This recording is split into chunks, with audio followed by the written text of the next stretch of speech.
Vou dar lugar aqui. Fique de pé comigo. Abra sua Bíblia no livro do profeta messiânico, no capítulo de número 43. Vamos ver se você está afiado com a Bíblia.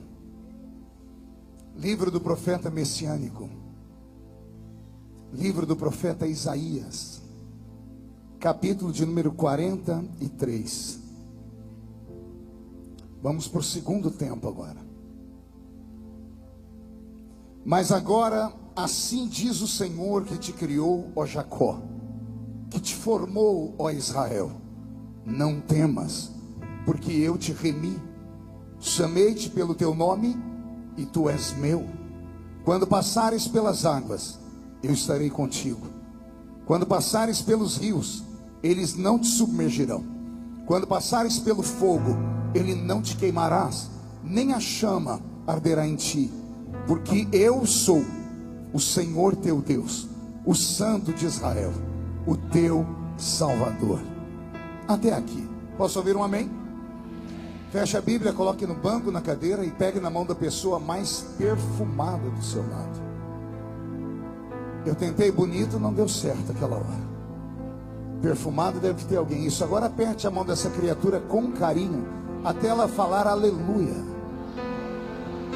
Pentecostal que não faz barulho está com defeito de fabricação, não é? Tem algum pentecostal aí?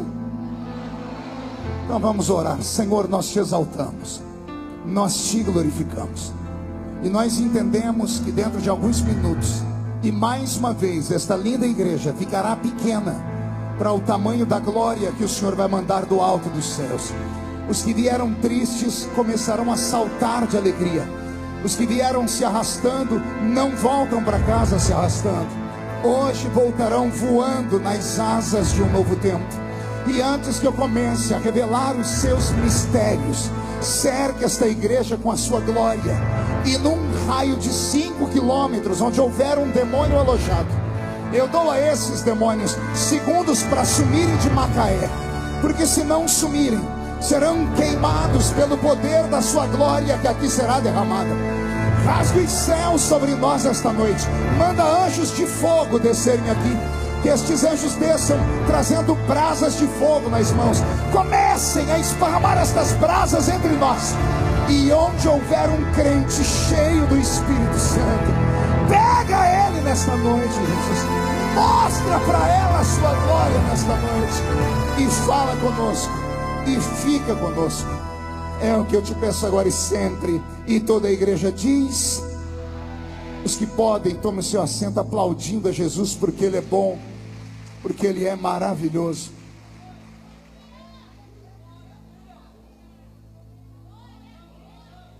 Esquentei um pouquinho e vai ficar mais quente ainda daqui para frente.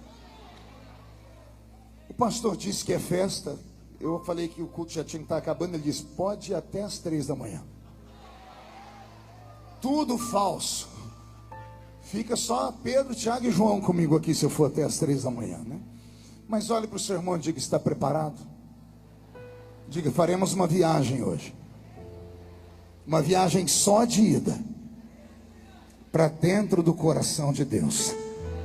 Quem não quiser fazer essa viagem pelo horário, dá tempo de ir para casa assistir o Corujão ainda. Quem ficar comigo, uma promessa eu te faço: coruja você não vai ver, mas você corre o risco de ver a pombinha do Espírito Santo voar sobre a Deveg aqui em Macaé. Posso ouvir mais um grito de glória a Deus daquele tamanho? Roberto, mude a música para mim, filho. Me acompanha aqui o pastor Roberto Marinho. Roberto era músico lá nos Estados Unidos, do pastor Benny Hinn. Fazia as cruzadas com ele pelo mundo. Aí ele saiu de lá e veio para cá. Ele trabalhava lá com o Benny Hinn, e aqui ele veio trabalhar com o Benny Ruim, né? Que sou eu. Deus te abençoe, viu, Roberto? O texto que eu li, ele é muito profundo.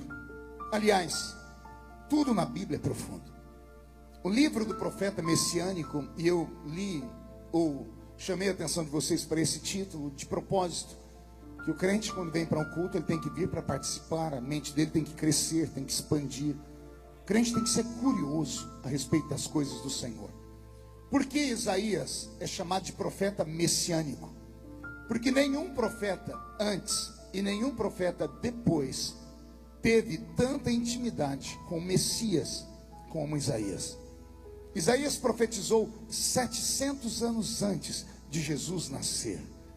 Imagine um homem que tinha na mão uma luneta telescópica, invisível, espiritual, que ele colocou nos olhos, regulou ela para 700 anos para frente, e ele enxergou uma virgem. E foi ele que disse: eis que uma virgem conceberá e dará à luz a um filho, e colocarão nele o nome de Emanuel, que significa Deus conosco. Foi Isaías que viu Jesus. No capítulo 53 nós temos um resumo da vida de Cristo, tudo pelo olhar de Isaías. Foi Isaías que disse que ele, pendurado na cruz, não havia nele beleza nenhuma para que nós o desejássemos. Era um homem sofredor, homem de dores, homem de trabalho, alguém de quem nós viraríamos o rosto se estivéssemos lá naquele momento. Então Isaías é esse profeta que viu Jesus em todos os tempos, antes da concepção, depois da concepção, crescimento, sofrimento, morte, ressurreição e glória eterna. Isaías é um livro mais poderoso do Velho Testamento. Quando Jesus passou por aqui, certa vez em uma sinagoga, deram a ele a oportunidade de pregar. Nas sinagogas havia um vaso, e dentro dos vasos ficavam os rolos, os pergaminhos. Não era um livro como esse, eram pergaminhos lacrados. Ninguém sabia que pergaminho era.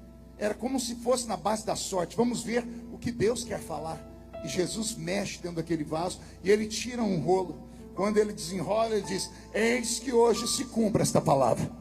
Porque ele leu Isaías: eis que o Espírito do Senhor Jeová está sobre mim. Me ungiu para dar vista aos cegos, levantar os paralíticos, anunciar o ano aceitável do Senhor. O livro do profeta Isaías é tão poderoso que quem já leu o Atos dos Apóstolos deve ter visto um diácono correndo atrás de um carro como um doido. Um carro puxado por 4 cavalos árabes, porque o homem dentro da carruagem era o tesoureiro da rainha Candace, da Etiópia. Esse homem lia um livro, e o Espírito falou para Filipe, o diácono: se aproxima desse carro. E o carro continuou andando, e Filipe correndo do lado, olhando aqui pela janela. E ele olhou e disse: você entende o que você lê? E o homem disse: como vou entender se não tem quem me explique? Ele disse: eu sei o que você está lendo. O homem parou o carro, Filipe entrou, e o que é que Filipe lia? O que é que o eunuco de Candace lia? Ele lia o livro do profeta Isaías. Então esse profeta, ele é especial. Quem conhece um pouco da Bíblia protestante, porque você sabe que a nossa Bíblia é diferente da Bíblia católica. A Bíblia católica tem 7 livros a mais do que a nossa. São chamados de livros apócrifos. A nossa Bíblia tem 66 livros. Imagine vocês que o livro de Isaías, curiosamente, tem 66 capítulos. A nossa Bíblia é dividida entre Velho e Novo Testamento. 39 livros do Velho, 27 livros do Novo. Quem já leu o Velho Testamento 1, 2 ou 3 vezes não deve ter se assustado de ter ouvido gritos de ais e de uis, porque o Deus do Velho Testamento é um Deus irado. Ele tem em uma mão um chicote e na outra mão um cajado, e ele desfere golpes sobre o seu rebanho, que é Israel, que é um rebanho de dura serviço. No Velho Testamento inteiro, Deus só dá puxões de orelha, ao ponto dele abandonar a raça humana. Você sabe que do livro de Malaquias para o livro de Mateus, temos um período chamado interbíblico, 400 anos, que Deus ficou sem falar com a raça humana. Por 4 séculos, a terra não recebeu a visita de anjos. Aquela nuvem chamada Shekinah não veio mais sobre a terra. Aquela figura angelical extrema, chamada anjo do Senhor, não caminhou por aqui. Profetas não levantaram a sua voz, não houve sinais, prodígios e nem maravilhas. É como se Deus houvesse abandonado a raça humana. Como que num passe de mágica, 400 anos depois, a porta de Jerusalém se abre e lá vem andando um homem esquisito, parecendo um homem das cavernas, um Neandertal, usando uma roupa feita de pelo de animal, um cabelo desgrenhado e comprido, uma barba comprida, magrelo, porque a dieta dele era a base de mel silvestre e gafanhoto. E ele entra em Israel depois de 400 anos de silêncio, gritando em nome de Jeová, dizendo: eis que é chegado o reino de Deus entre vós. E todos querem o reino de Deus. E ele começa a dar as condições: arrependei-vos, arrependei-vos, se convertei-vos, raça de víboras, quem vos ensinou a fugir da ira de Deus?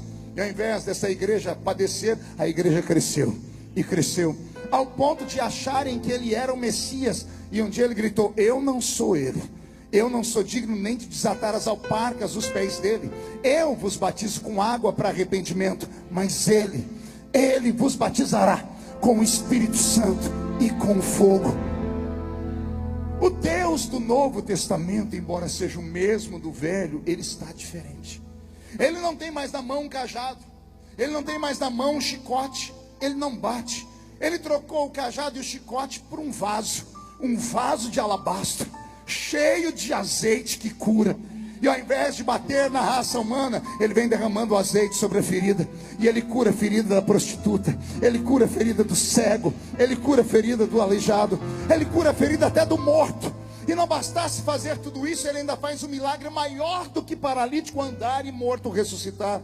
Que milagre é esse, pastor? Ele gritava: os seus pecados estão perdoados. Curiosamente, o livro do profeta Isaías tem 2 tempos.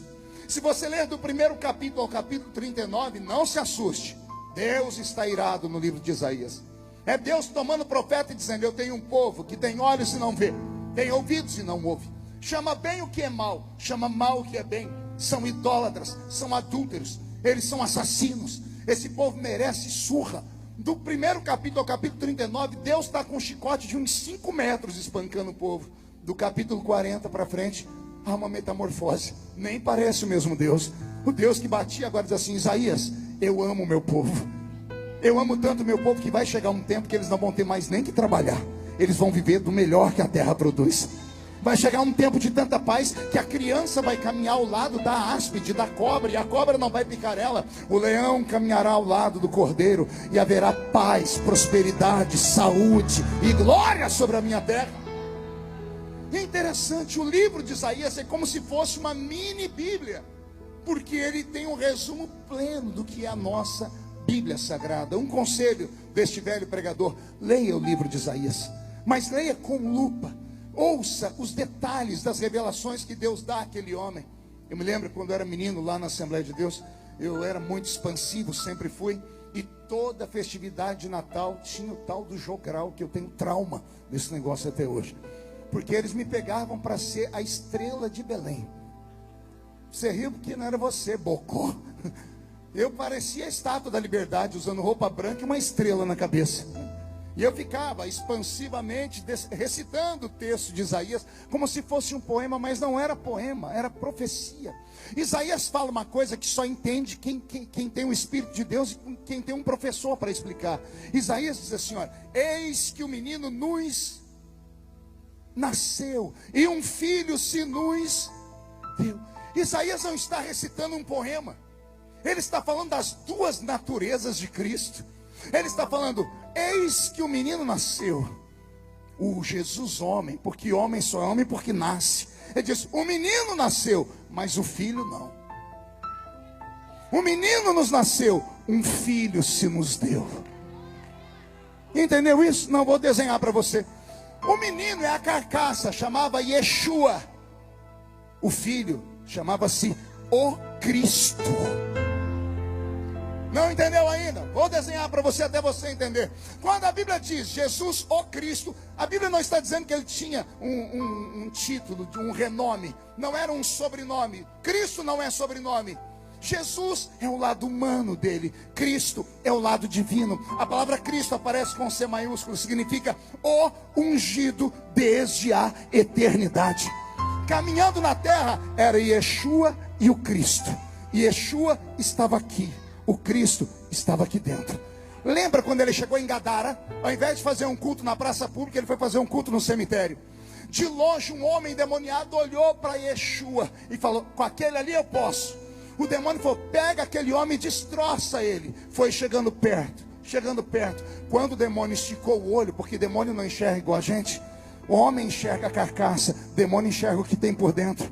Quando o demônio viu quem estava dentro da carcaça, o demônio se curvou e disse: vieste nos atormentar antes do tempo, ó Cristo, Filho do Deus vivo. Havia o Cristo e Yeshua Jesus foi desenhado para nós por Isaías. Um menino nos nasceu, mas o filho não nasceu, foi nos dado o eterno. Foi Paulo quem desenhou o maior de todos os milagres da humanidade.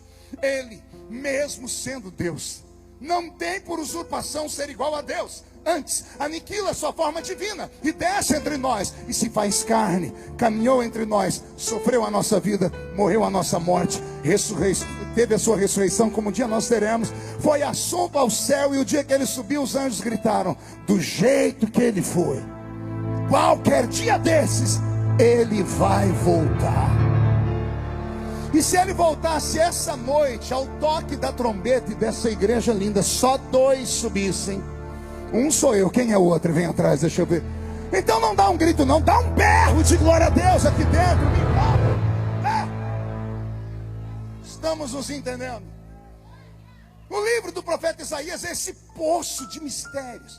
Mas hoje eu não quero falar sobre o lado histórico do livro, nem buscar a sua exegese bíblica plena. Eu quero falar de algo pessoal. Porque no capítulo 43, que eu li com os irmãos, está nessa segunda fase em que Deus está de boa.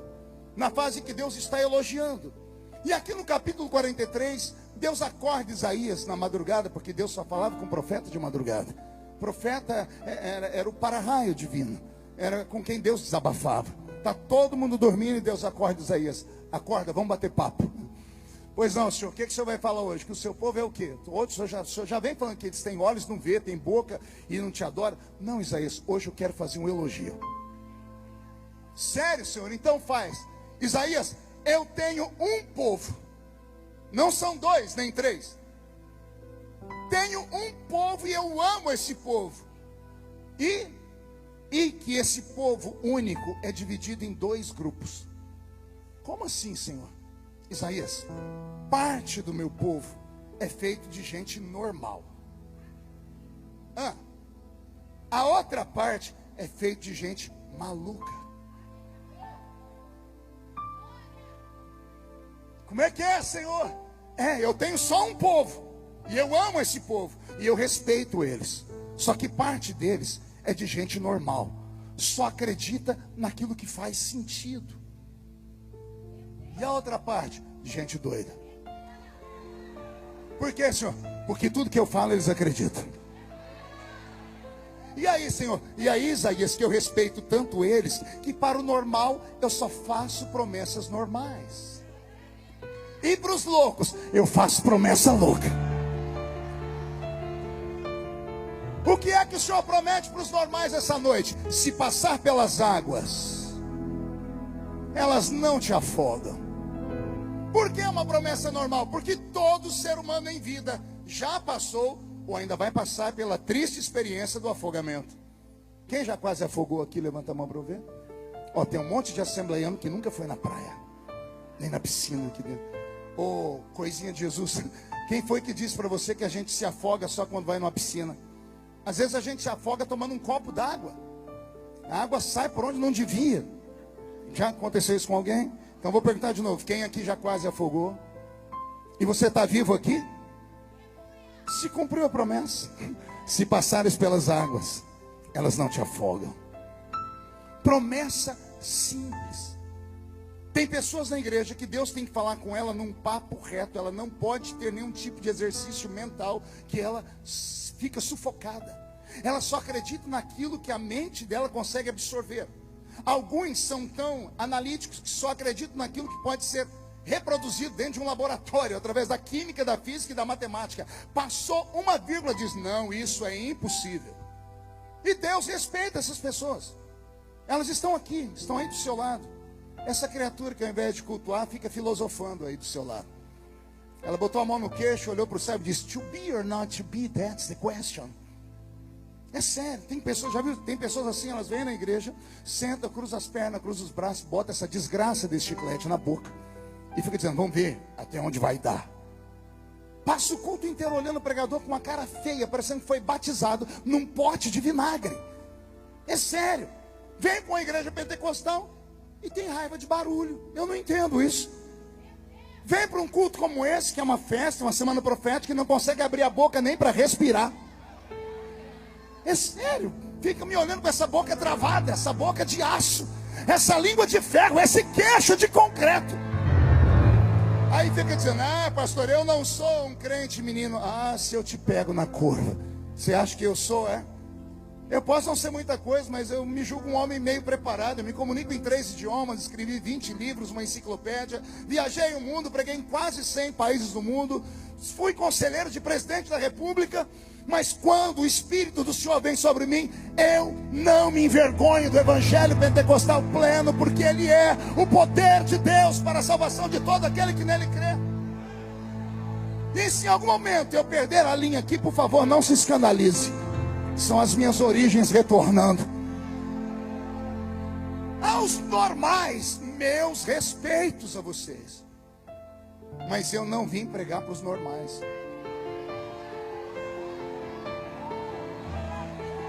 Eu vim pregar só para os doidos nessa noite.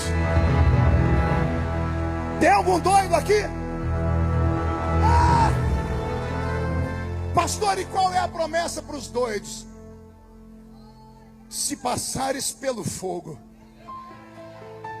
a chama não te queima.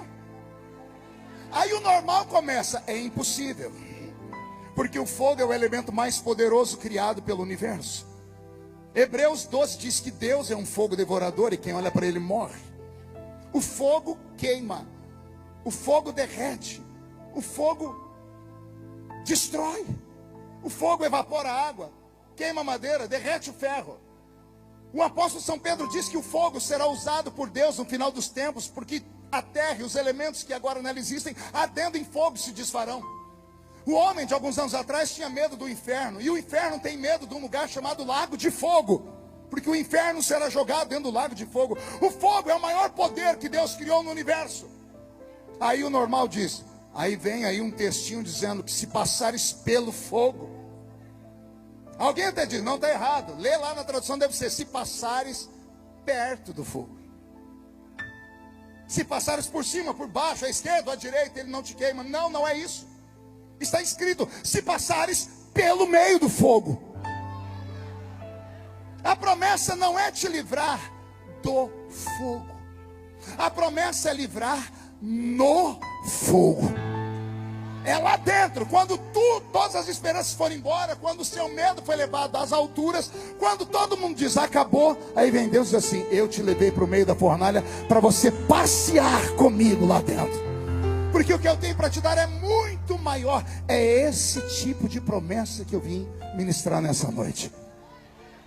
O crente normal é aquele que está no culto, você fala qualquer coisa simples, ele recebe na hora. Por exemplo, pastor Jonas está pregando e ele libera uma palavra normal. Ele diz assim, nessa noite ninguém volta para casa sozinho, porque o anjo do Senhor acampará ao seu redor e te livrará de todo o mal, conforme está escrito na palavra. Viu? Tem gente gritando, dando glória a Deus aí. Por quê? Porque são palavras que fazem sentido. A sua mente, ao ouvir a minha voz, acionou um aparelhinho que nós temos aqui chamado cerebelo. E esse cerebelo trabalhou numa velocidade maior do que todos os computadores da Terra juntos. Todas as suas memórias estão aqui armazenadas, inclusive algumas intrauterinas. E quando a minha voz atingiu o seu cerebelo, ele trabalhou e mandou um dispositivo para você dizendo, pode acreditar, não precisa nem questionar. Acredita, porque isso vai acontecer, porque você tem testemunhos de pessoas que foram libertas, que o anjo libertou ela, livrou de uma bala perdida, de um acidente de carro. Quer ver outra palavra simples que o povo ama quando escuta? Vem o pastor Jonas e libera essa palavra. Esse ano de 2024 é o seu ano, porque antes do Natal, você e sua família estarão sentados ao redor de uma mesa farta. Você vai olhar para o céu e vai dizer, o pastor tinha razão, porque eu e minha família servimos ao Senhor. Por quê? Porque está escrito, crê no Senhor Jesus e será salvo tu e a tua casa. Olha o ânimo da igreja quando escuta isso. Por que a gente se anima tão fácil? Porque faz sentido. Mas um dia o pastor Jonas está daquele jeito, está virado no giraia. Ele olha para a igreja e diz assim, Jesus está me dizendo que tem uma irmã aqui. Ela não sabe ler direito, nem escrever direito. Ela tem um trabalho digno, porém muito humilde. Ela só tem 2 dentes na boca, inclusive o zagueiro e o atacante. E dentro de 30 dias, essa mulher estará pegando um avião para os Estados Unidos e vai aportar em Washington, D.C. E ela vai ser levada para dentro do salão oval. E ela vai olhar para Joe Biden e vai dizer para ele no idioma dele: "Happy the nation whose God is the Lord." Você viu? Não tem um grito de glória a Deus. É só gargalhada. Por quê? Por que ninguém falou? Pergunte para mim, por quê, pastor? A minha voz entrou aqui, aí foi aqui, o cerebelo girou e disse: não faz sentido. É impossível. Aí ninguém acredita, porque é uma coisa louca. Você está no culto, pastor Jonas está daquele jeito, está possuído. Diz: Deus falou comigo que essa semana um irmão aqui, um servente de pedreiro, muito crente, humilde, receberá uma carta vinda da Espanha, assinada por um escritório espanhol de advogados famosíssimos, que mapearam a linhagem de um duque e descobriram que ele, fugindo da Inquisição, enviou parentes para o Brasil. E esse é o último dos descendentes que vai receber como herança 6 castelos, 100 milhões de dobrões. Agora todo mundo gritou. Mas olha para a cara de quem está gritando. Está tudo gritando, rindo, levando na esportiva, na brincadeira. Por quê? Porque é loucura. É disso que eu estou falando. Eu vim aqui hoje despertar o seu lado mais sensível à voz de Deus. Porque aquilo que os olhos não viram, aquilo que os ouvidos não ouviram, aquilo que não subiu ao coração do homem, é o que Deus tem reservado para os que vieram para esta noite profética. Existem pessoas entre nós que estão debaixo de promessas absurdas, promessas completamente estapafúrdias, que faria qualquer um de nós rir e até debochar. E talvez por serem promessas tão absurdas, você parou de acreditar.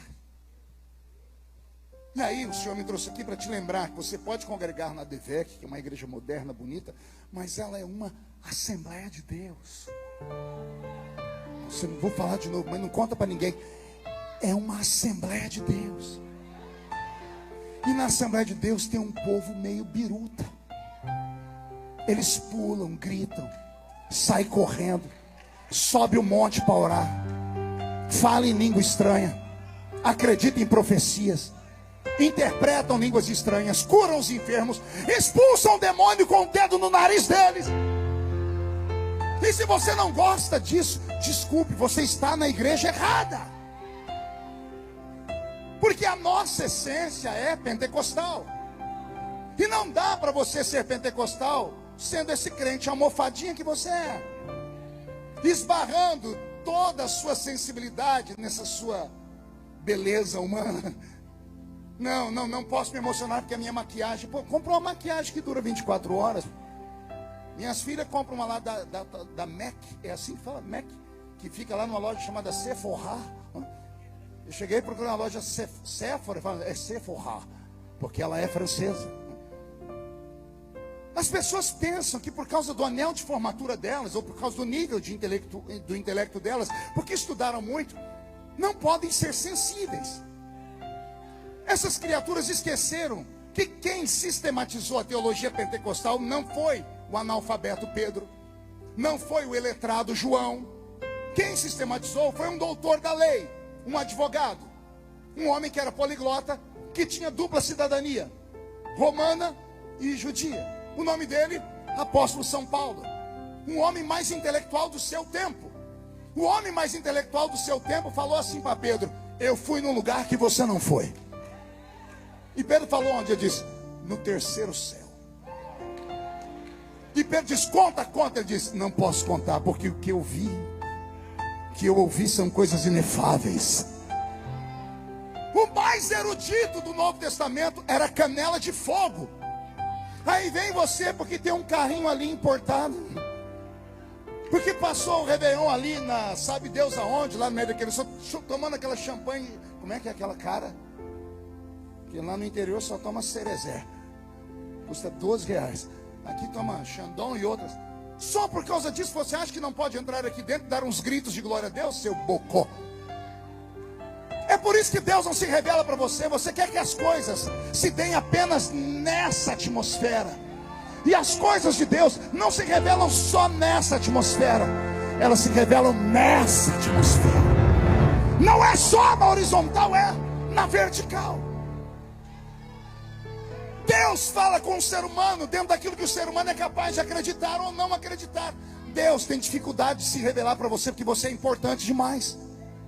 Você é tão sábio, tão sábio, tão sábio que Deus tem dificuldade de levantar um profeta que mal sabe ler e escrever e falar alguma coisa para você, que você vai debochar do profeta, vai matar ele, vai mandar ele se converter, vai falar que você não é um crente, menino. E por causa dessas coisas, o tempo vai passando e os nossos cultos deixam de ser cultos para se transformar em palestras de autoajuda.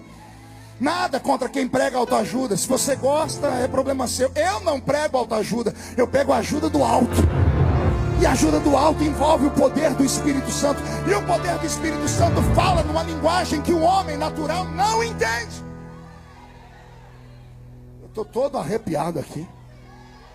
É sério, estou sentindo que tem aqui tem um remanescente aqui dentro. É para você que o Senhor me trouxe hoje aqui. O Senhor me trouxe hoje aqui para te dizer: eu te honrei, eu te abençoei, eu te coloquei em arranha-céus, eu te dei empresas, eu te dei carros, eu te dei tudo, e você me nega um grito, você me nega um momento de emoção, você me nega um levantar de mãos, um bater de pés no chão. Sinto falta de você, diz o Senhor. Sinto falta de quando você não tinha nada e subia o morro para orar. Sinto falta de você, diz o Senhor.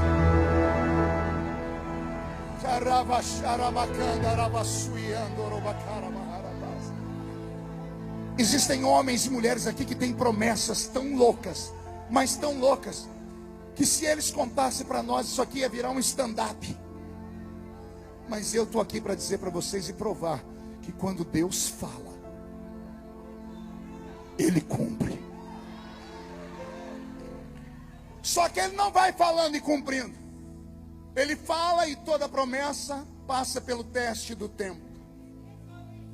É o que você faz com o tempo em que a promessa não é cumprida que vai dar a Deus direito ou não de cumprir o que Ele falou para você. Quando Ele te prometeu, você era uma labareda de fogo acesa. Você era pentecostal de verdade. Quando Ele falou com você, você cria. Mas olha você agora. Olha você agora. Há quantos meses você não fala em línguas mesmo? Ah, pastor, eu só falo se sentir. Você quer sentir o que para falar em línguas, seu otário? Quer sentir o vento das asas do arcanjo Miguel no seu rosto? Quer que um serafim ponha uma brasa de fogo no seu pé? Eu não preciso sentir nada para orar em línguas. Eu recebi o dom. Não sabe para que a língua? Estude 1ª carta de Paulo aos Coríntios, capítulo 14. Leia o versículo 14, você vai entender porque Deus te deu línguas. Ele não te deu línguas só para você falar, eu sou pentecostal. Isso é uma arma poderosa. É um idioma celeste. Quem fala em línguas não fala homens, fala direto com Deus. Porque a Bíblia diz que em mistérios fala com o Eterno. Que mistério, pastor? Se eu soubesse, não era mistério. Paulo diz que quem ora em línguas ora bem. A mente fica sem fruto, mas o espírito ora bem. Nós temos poderes extrasensoriais que nos foram dados no dia de Pentecoste. E com o passar do tempo estamos esmorecendo e jogando tudo para o ar. Nossos filhos, seguindo o nosso ritmo, transformaram Pentecoste em piada. E passamos horas na frente do TikTok rindo de manifestações das quais nós não entendemos, mas julgamos. E vou dizer uma coisa: se você não tem o dom de discernir espíritos, porque é um dom, não fale, não ria e não deboche. Porque se você não tem o dom de discernir espíritos, você não sabe o que está acontecendo lá. Ah, pastor, basta olhar. Não, não basta olhar. É pela sensibilidade. O homem normal, Deus deu a ele 5 dons. A ciência chama de sentidos: visão, audição, olfato, paladar e tato. com esses 5 sentidos, o mundo físico se torna real para nós. Mas tem um grupo de seres humanos que não são normais. Paulo diz: o homem espiritual. O que é o homem espiritual? É alguém que recebeu um sentido a mais. Se existem 5, o homem espiritual tem o 6º sentido. Nada a ver com aquele filme do Bruce Willis, do menininho que fica gritando: eu vejo gente morta. Com que frequência? Em todo tempo. Nada disso. O 6º sentido é um sentido extrasensorial que Deus deu aos seus filhos que receberam o reino de Deus dentro deles. Este sentido faz você perceber o mundo espiritual ao seu redor. Nós sabíamos disso sem conhecer esse tipo de palavra que estou pregando. Íamos orar na casa das pessoas, quando botávamos o pé lá dentro, subia um arrepio que levantava até os cabelos da cabeça. Por que uns sentiu e outros não? Habilidades espirituais. Nós somos pentecostais, queremos resolver tudo na força do nosso braço. Queremos resolver na força do nosso intelecto. Queremos contratar o maior centro, o maior advogado do Rio de Janeiro. Queremos contratar tudo, como se pudéssemos resolver tudo nessa esfera. Tem coisas que não se resolvem aqui. Tem coisas que se resolvem entrando naquela outra atmosfera. Quer ver uma coisa muito triste de se ouvir? Os crentes modernos entram na igreja, mas não conseguem entrar no culto. Pensa aí, medita. Entrar na igreja, qualquer um entra. Fizeram até uma piada. Por que o cachorro entrou na igreja? Porque a porta estava aberta. Entrar na igreja não é mérito para ninguém. Até cachorro entra na igreja. Eu quero ver entrar no culto. Como é que entra no culto? Vamos aprender com o apóstolo São Paulo, ensinando os crentes da igreja de Corinto. Quando vocês se ajuntam, nada acontece. Mas quando vocês se ajuntam, e uns têm salmos, louvores, e outros têm testemunho, palavra e testemunho, vocês saem da terra e entram nas regiões celestiais. E o que tem nas regiões celestiais? Batismo com o Espírito Santo, cura divina, profecia, interpretação de línguas, revelação, palavra do conhecimento, dom de operação de maravilhas. Onde estão esses dons? Por que não temos mais? Seriam os nossos pais mentirosos? Seria tudo uma fantasia? Será que Deus fechou a torneira dos dons? Alguém mudou. E não foi o nosso Deus. O texto de Hebreus que vocês leram, ele é o mesmo ontem, ele é o mesmo hoje, e é o mesmo eternamente. Se é tudo isso, por que a gente não tem mais? Ah, pastor, porque agora não tem desculpa. Vazios aqui dentro. Jogamos o corpo pesado nas poltronas e queremos que alguma coisa motive o nosso trabalho, o nosso casamento. Queremos ser melhores. É bom tudo isso e é importante. Somos um corpo, somos uma família. Mas o princípio não é esse. O seu inimigo de verdade está lá fora. E você já nem acredita mais que ele existe. Os crentes modernos já não acreditam mais nem que o diabo existe. Mas o diabo acredita que você existe. E ele continua trabalhando do mesmo jeito. E ele percebeu que a igreja mudou o seu jeitinho de ser. E agora, nem gente endemoniada cai mais na igreja. Já perceberam isso ou não? Participei de um debate um dia desse e cada um tinha uma palavra. Um falou: não, na minha igreja não cai mais gente endemoniada porque nunca houve demônios. Isso aí eram manifestações psicossomáticas. Isso aí era histeria aguda. Pentecostais, filhos de assembleianos que escreveram livros da escola dominical da CPAD. Outros falavam assim: na minha igreja não cai porque lá tem tanto poder que o diabo não chega nem perto. Aí eu fui obrigado a baixar a cabeça e falar: não tem não, que eu já preguei lá. Perguntaram para mim, diz: qual é o seu pensamento, Feliciano? Foi: o meu é meio esquisito, vão me julgar, vai virar meme na internet. Fala. Falei: meu pensamento é que os demônios estão congregando com a gente. viraram membros da igreja, estão com a gente em todo culto, nada mais os provoca. Por que havia manifestação? O que é manifestação? Só se manifesta aquele que quer protestar. É um protesto. O diabo se manifestava em protesto. Ele protestava pelo quê? Porque o ambiente começou a ficar saturado com uma presença que incomodava ele. Os nossos pais traziam os crentes, traziam os amigos, os vizinhos para a igreja e sentavam do lado deles. O pai e a mãe ficavam orando para Jesus salvar. Aqui atrás tinha alguém que estava orando para Jesus salvar um filho. Do lado alguém estava em jejum. Aqui na frente alguém subiu um monte.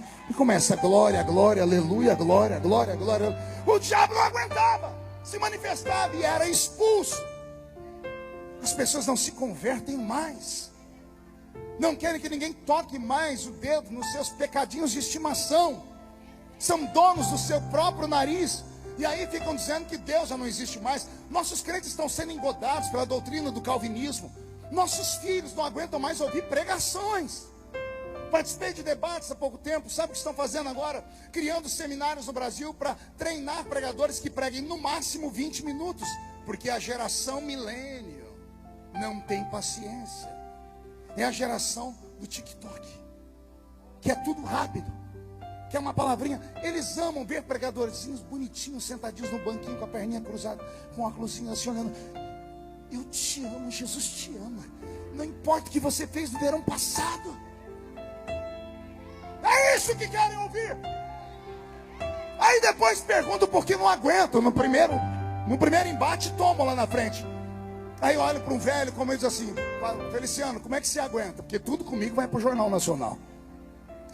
Porque não é você, bocó. Aí pergunta: como é que você dá conta? Eu digo: simples, os meus pés fincados em uma rocha. Eu oro em línguas todos os dias.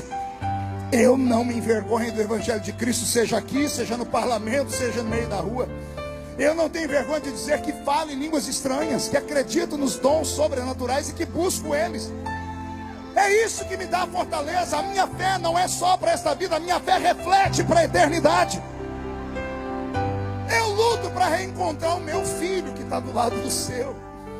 Eu luto para encontrar o meu pai que aceitou Jesus antes de morrer. Uma lágrima escorreu do olho de um homem que estava em coma, porque Jesus me deu o sinal de que salvou ele. Eu preguei 40 minutos para o meu pai em coma. Ele não esboçava reação nenhuma. Eu falei: Deus, funcionou, não funcionou? Eu abri o olho, uma lágrima escorreu aqui. Aí o Senhor falou: já é meu. Vai chegar no céu cheirando fumaça, mas vai chegar. Por quê? Porque tem promessas. Nossa fé não pode ser uma fé apenas no normal, tem que ser uma fé no sobrenatural. Essa história de fé racional pode funcionar na outra igreja, lá na daqueles irmãos. Se eles acreditam, amém. A nossa fé não é racional.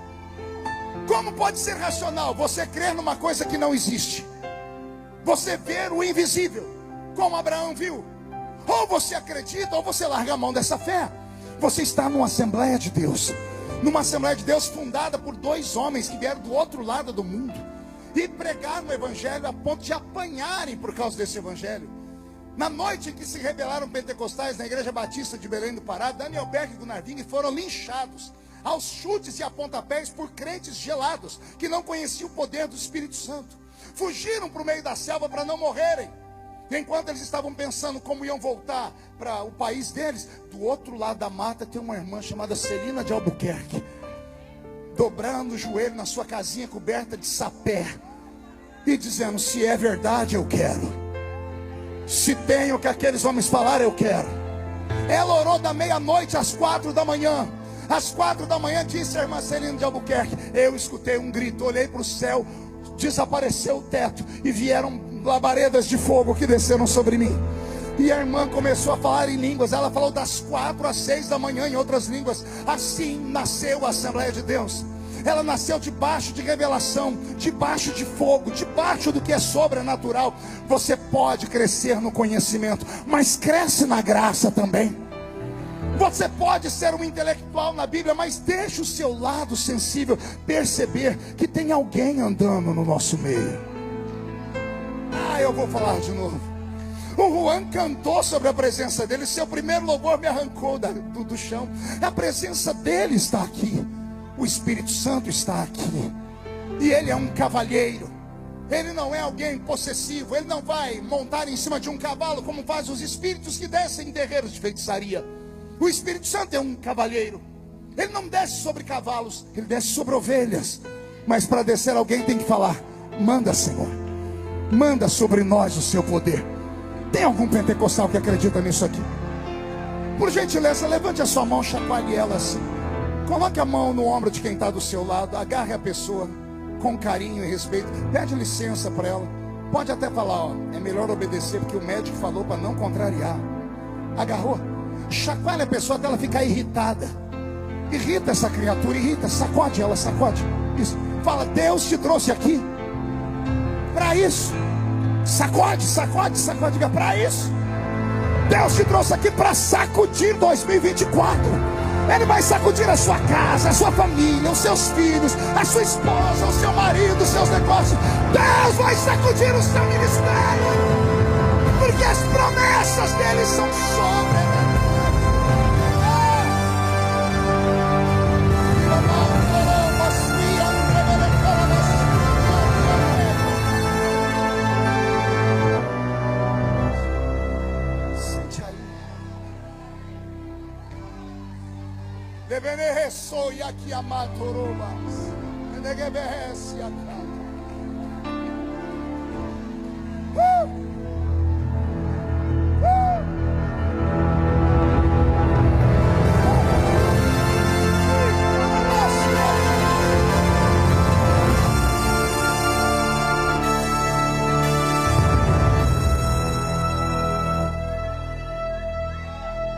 Eu estava pregando na igreja batista da Lagoinha. Final do culto, estava na porta da igreja vendendo livros. Chegou um mineiro bem matuto para falar comigo. Aquele mineiro que vem pelas beiradas. Aqui tem mineiro aqui, tem mineiro aqui. Essa raça tem no mundo inteiro. Eu estava pregando em Nagoya, no Japão. Falei: aqui não tem. Tinha 1.200 criaturas na minha frente com o zoinho rasgado. Falei: aqui não tem. Tem algum mineiro? Não levantou um. Estou aqui, uai. Eu falei: mas você é o quê? Ele falou: sansei, não sei, nisei, um trem desse aí. Esse mineiro era muito matuto. Ele chegou perto de mim com uma sacolinha dessa do supermercado e falou assim: ô pastor, eu senti de te dar um presente. E eu falei: eu senti de receber, me dê logo. Ele enfiou a mão na sacolinha, tirou uma caixa de paçoquinha.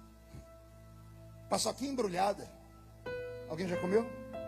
Vou elogiar no idioma de Minas. Ô, trem bom, sou. Eu desembrulhei a paçoquinha. Quando eu dei a primeira mordida, o mineiro deu o golpe. Ele falou: pastor, o senhor pode orar por mim agora? Eu falei: depois da paçoquinha eu faço qualquer coisa por você, né? Mas eu ainda estava degustando a paçoquinha, então antes para engolir, para eu orar por ele, eu falei assim: mas você quer oração por quê, meu filho? Eu não devia ter perguntado. Ele falou assim: ô pastor, então, ontem eu fui numa vigília. Quando ele falou vigília, eu me segurei. Eu falei: você foi aonde, meu filho? Ele falou: numa vigília. Eu enfiei outro pedaço de paçoquinha. Então não tem uma crise de riso, que eu nunca tinha ouvido falar vigília. Eu conheço vigília. Eu falei: e aí? E aí, pastor, que não era vigília de crente normal, não. Era vigília de crente doido. Eu conheço vigília de crente doido, mas eu queria ouvir da boca dele. Eu falei: meu filho, o que é uma vigília de crente doido? Ih, pastor, aquelas vigílias que quando o Espírito Santo desce, tem uns crentes que parece que recebeu o espírito do Bruce Lee.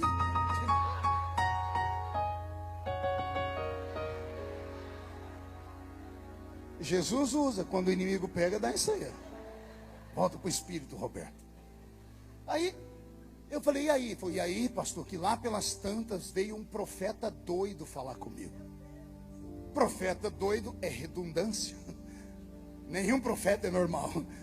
Eu falei: mas o que é um profeta doido, de vigília, de crente doido? Ele falou: pastor, é aqueles profetas que quando vem profetizar para a gente, eles quase matam a gente do coração, uai. Falei: como assim? Ah, pastor, o senhor sabe como é que é vigília, né? Tem hora que o fogo desce, o povo pula, grita, daqui a pouco todo mundo quieto. Daqui a pouco está quase todo mundo dormindo, alguém bate um pandeiro, tem gente que já acorda falando em línguas, né? Pastor, era umas 4 da manhã, eu estava escorado na parede, olhando para o púlpito. O profeta veio lá de trás, na ponta do pé. Eu falei: e? Ele se aproximou, eu falei: e? Ele botou a mão no meu ombro. Eu disse, e ele parou de falar. Eu falei, e. Ele falou, que me deu desarranjo. Eu falei, mas te deu desarranjo que ele botou a mão no seu ombro? Não, pastor. É que ele botou a mão no meu ombro e quando eu fui olhar para ele, ele fez assim, homem! Ai! Alguém já recebeu umas profecias dessa aí? A última que eu recebi, eu catei minha alma aqui em cima. Mata a gente do coração. É a coreografia profética. Eu falei, e aí, filho? E aí, pastor, quando eu voltei em mim, o profeta olhou para mim e disse assim, homem, olha o que eu faço contigo. E agarrou a minha mão, pastor. Pastor, o profeta era grande. Ele disse, o homem era grande e forte. Ele agarrou minha mão e disse, homem, entra tu comigo nessa carruagem de fogo agora. E eu disse, o que você fez? Ele falou, pastor, eu não tinha outra opção. Pastor, eu entrei na carruagem e ela começou a andar. Falei, pastor, eu não queria. Eu tentava segurar, mas os cavalos eram muito fortes. O profeta era muito... Pastor, ele me passou uma vergonha. Nós passamos por lá, andamos na frente da igreja. Deu outra passagem por lá. Ele deu umas 2 voltas comigo na igreja. Eu falei, e aí, pastor? O homem mirou a rua. Eu falei, e aí, pastor? A carruagem me levou para a rua. E lá pegou velocidade.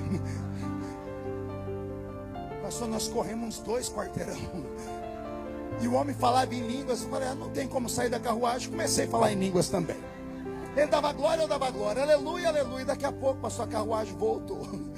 Mirou a entrada da igreja, pastor. E o homem entrou comigo, me arrastando para dentro da igreja. No meio do corredor, ele brecou e me empurrou. E foi eu sair catando cavaco.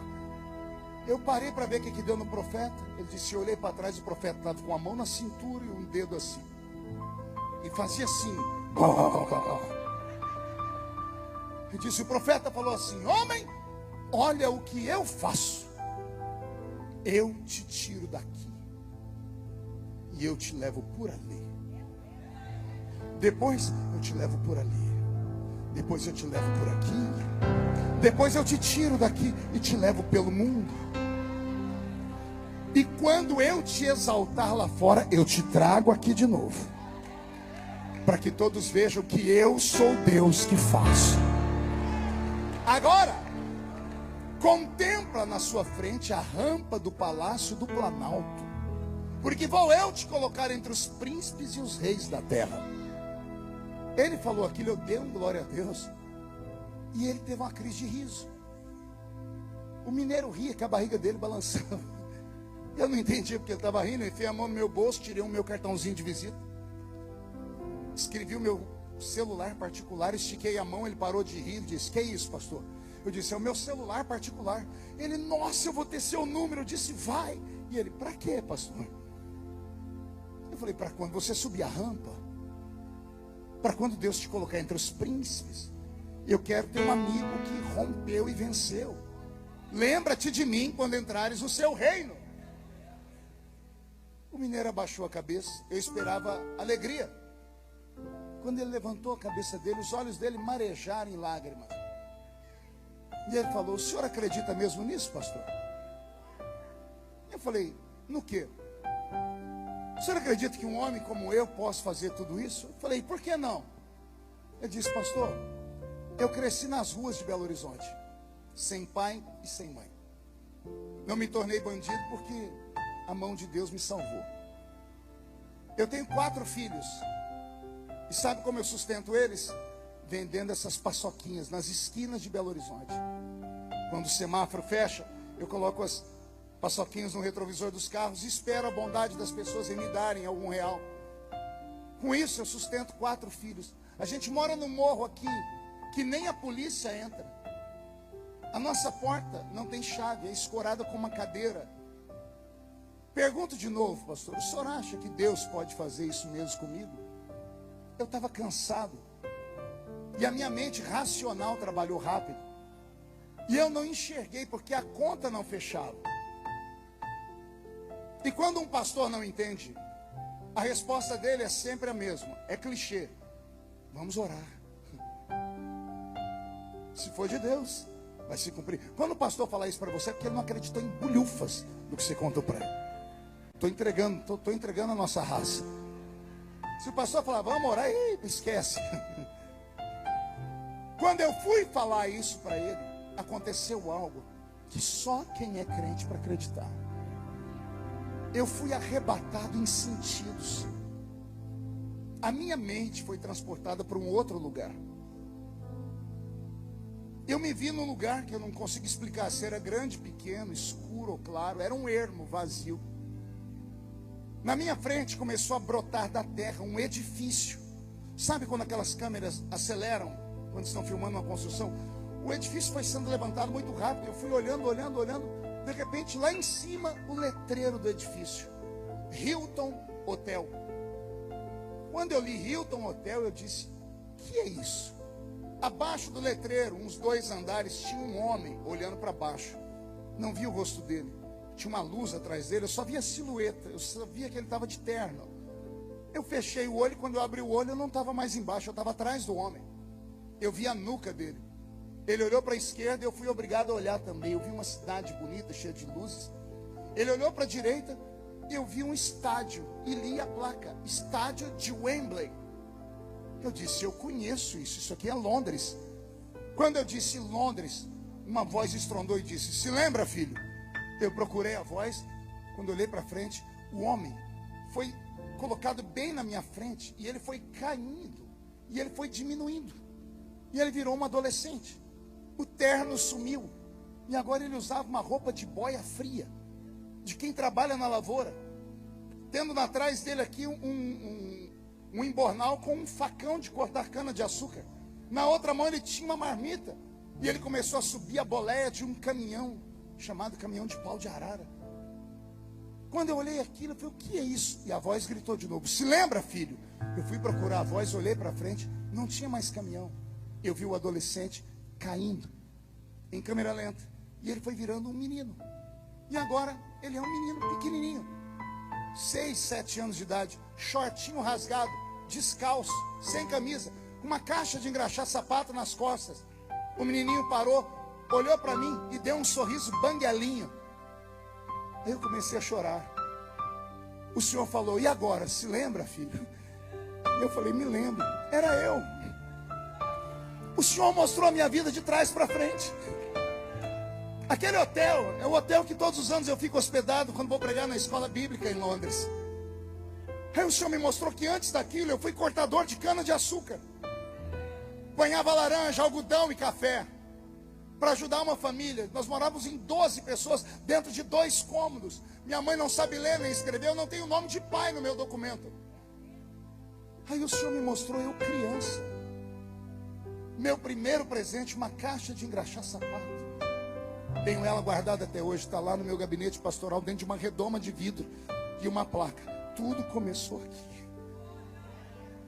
Aí o Senhor falou: se eu fiz na sua vida,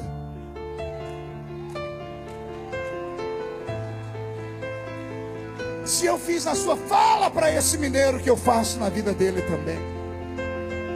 Eu voltei em mim, o mineiro estava chorando. Eu levantei o queixo dele, agarrei ele pelo ombro e comecei a falar com ele: pare de chorar, porque se foi o meu Deus que falou,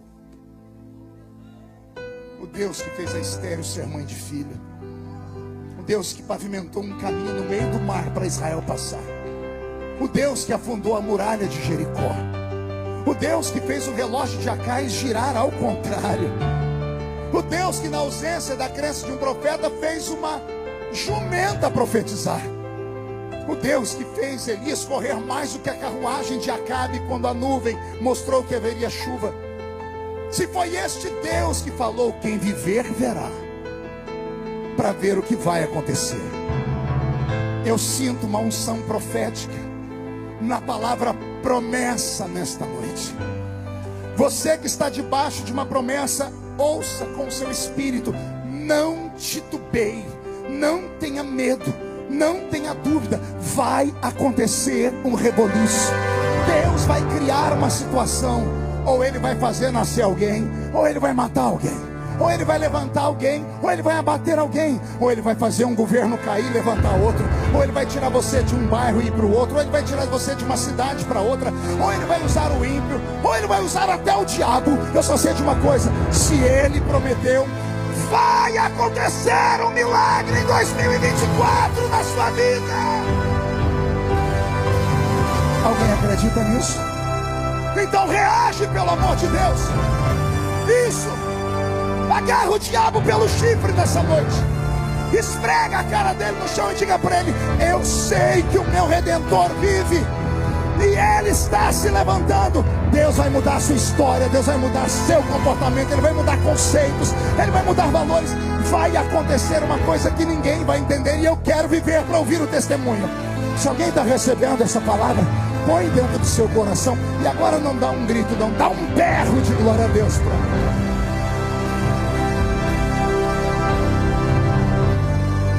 Eu encerro aqui